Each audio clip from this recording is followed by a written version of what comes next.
What should we do with funds that perform below the benchmark? Is selling below performing funds a good choice? To uncomplex these investment challenges, we have our investment expert Manish with us. Manish, could you please help us tackle these challenges effectively? And again, that if a fund is not doing that well for 5 years, I think it's very important you should look at your performance on a regular basis. Let's regular means not on a daily basis. Please don't look at your NAV on a daily basis. At least once in an annual period, you should review your portfolios. And if there is an underperformance, then you should understand that what are the reasons for underperformance. If it's justifiable, then you should continue. So, for example, if I'm giving you an example, you have invested in a banking fund, and last 1 year returns for banking fund is not great.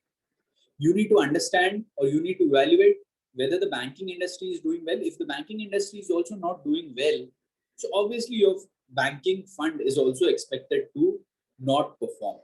In that case, you should take a call that whether banking fund or banking industry can do well in the next 1-2 years. If yes, then you should definitely stick. It's not a mistake of the fund.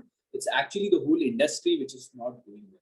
So this is just one aspect which I've said a part of underperformance. There can be many parts to an underperformance. So you need to analyze that underperformance. Is it underperformance because of poor stock selection and all? Then you move on. If the underperformance is mainly because of some other reasons, let's say economy not doing well, that particular industry not doing well, then you should stay put. It's not a fund manager problem. It's not a portfolio problem. It's something which is a bigger thing, which will get corrected in the coming years. Then you should stay invested. Thanks for your detailed answer. If you have any doubt regarding this or any other financial or investment decision, don't hesitate to book an appointment with our financial expert.